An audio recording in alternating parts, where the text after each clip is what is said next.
So this story is pretty disturbing. Apparently, there is a Donald Trump fan that admitted to The Guardian that he would do some pretty terrible things to his family in order to protect Donald Trump. Now, The Guardian's Ed Pilkington spent about a week attending Trump rallies in Missoula, Montana, Mesa, Arizona, Houston, Texas, Massanutten, Wisconsin, and Charlotte, North Carolina. And look, he talked to different Trump supporters. I think that's a great thing. I think, you know, it helps people, you know, it helps you to understand why they're there and what they're doing. And look, yesterday we talked about a man who got a little riled up and he apologized to Jim Acosta. So that was good. And I'm sure some people who go to Trump rallies aren't necessarily all bad people. We disagree a lot on policy, but there are a lot of people who are angry and some who are justifiably angry at the system. Nothing against those people necessarily. I just think that voting for Trump is a terrible thing. But then there are those people, but there are also other people who are a little bit more dangerous. Now, Pilkington spoke to one of those people, and I'm going to leave it up to you to think of how dangerous this person actually is, named Steve Spaeth. Now, Steve Spaeth, 40-year-old West Bend man who operates a home exteriors company. Okay, sure. That's not too important, but what is important that he said to a reporter during a rally in Massanutten, that he said, look, hate was not too strong a word to describe his feelings towards people he considers to be political enemies. He said, quote, I have a deep and absolute disgust for these human beings. So those are people who are against him politically. Okay. Now, who does he have specific hate for? Well, he has an enemies list. You're not going to be surprised to find out who's on it. CNN, shocker, George Soros, Hillary Clinton, Cory Booker, and Elizabeth Warren. Now, he didn't say Elizabeth Warren. He said Pocahontas, by the way, which is a slur that a lot of people, the president included, have used against Elizabeth Warren. Now, why? Why does he hate these people? Why does he see them as political enemies that he hates? Well, he says, quote, they want to turn America into a socialistic country. It's disgusting. Ah. Well then. Okay. Now, that's funny. Hillary Clinton, a socialist. Now, look, I'm a progressive. I'm on the left. And that is pretty fucking hilarious. Socialist. Really? Yeah, I know. These are the same kind of people that thought President Obama was a socialist. No, President Obama is center-right. So the idea that Hillary Clinton single-payer healthcare will never, ever happen. She's a socialist? Oh, she wants to make the world socialist. Or the United States socialistic. Yeah, okay, fine. Right? So that's right there. That's a little bit of, that's just being, I guess, exposed to fake news, right? To actual fake news, stuff that isn't factual. Okay. So, look, I guess you can be excused for at least that level of ignorance, not understanding the difference between socialism, social democracy, democratic socialism, etc. Which, look, everything basically that these people see as socialist is everything that is to the left of the right wing, right? Our right wing positions. Anything to the left of that is socialistic. It doesn't matter the distinction. Okay. But anyway, that's not the disturbing part. Now, the reporter asked Spaeth how far he would be willing to take that hatred, right? Because he admits, he's like, yeah, I hate those people. In fact, hate is not even a strong enough word to how I feel about Hillary Clinton, Cory Booker, Elizabeth Warren, and George Soros, right? Now, he told Pilkington that he would gladly turn on his sister. Now, why his sister? Well, his sister votes Democrat. Well, he's a big Republican, and his sister does not agree with him politically. He said, quote, "If there is a civil war in this country and you are on the wrong side," he said he told his sister, "I would have no problem shooting you in the face."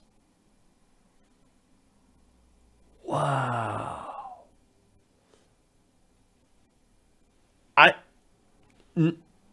He would literally shoot his sister in the face. I find that just insane. And not only that, but Thanksgiving is probably going to be really awkward. I'm just saying. Now, the reporter asked, "Oh, come on, you must be joking, right? You can't be serious. You wouldn't actually physically shoot and kill your sister over her political beliefs."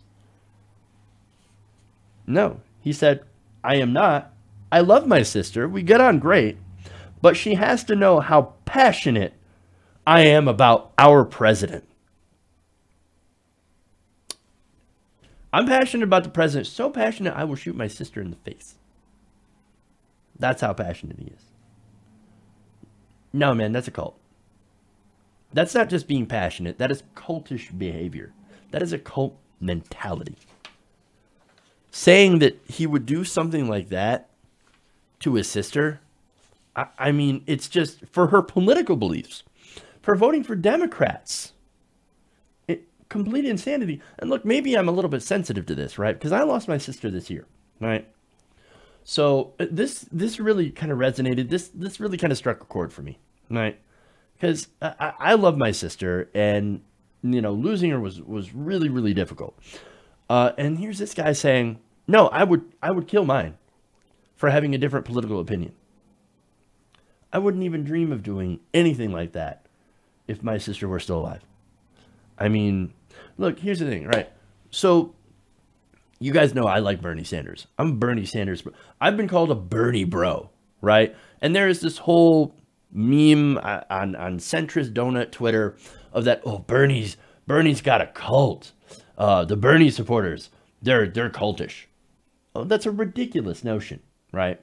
So I like Bernie Sanders, and I've been accused of being a Bernie bro, right? Well, if my sister was the biggest Hillary fan in the world, had her car plastered with, and she, by the way, she wasn't. My sister voted for Bernie Sanders, and she's like, "Can I write in Bernie Sanders? Because I don't want to vote for Hillary Clinton." So that's who she was. But say she was the biggest Hillary supporter in the world. I'm with her, right? I wouldn't even consider doing anything like that for having a different political opinion. Never would it cross my mind. I couldn't imagine. But here's this guy saying, "I'd shoot my own family member for Trump." It's insanity. Look, and Trump himself has done nothing to dissuade any of this, right? He joked about shooting somebody on Fifth Avenue and not losing a single voter. This guy, look, Trump could literally shoot this guy's family, and this guy would be like, "Bravo, bravo, Trump. I do it for you. I'm passionate about you." And not only that, he's saying he would do it himself for Donald Trump. I know, put it in the context, of course, of, well, I mean, if there was a civil war and anybody who's not with me is on the wrong side.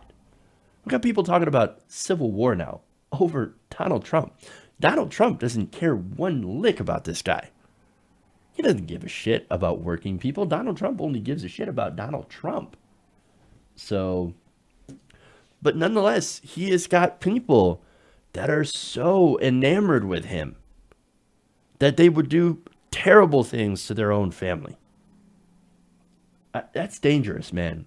And again, I'm not going to paint this guy as the poster boy for every single Trump supporter. That would be ridiculous. That would be incredibly unfair. But I'm just warning you that these guys, people like this, they do exist, and they are dangerous, and there are some big problems. So, and it's not hard to imagine. And this is the overall point here. not to point at this guy and to say that we should do something about him. What we should do, or what should happen, is that Donald Trump needs to look at his rhetoric. He needs to look at the fact that he motivates violence in people through the things that he says. Because there are people like this guy that are willing to do terrible things in defense of Donald Trump if he says that. And that is incredibly scary. Hey guys, hopefully you enjoyed that free video. Now I'm going to have to ask you a favor.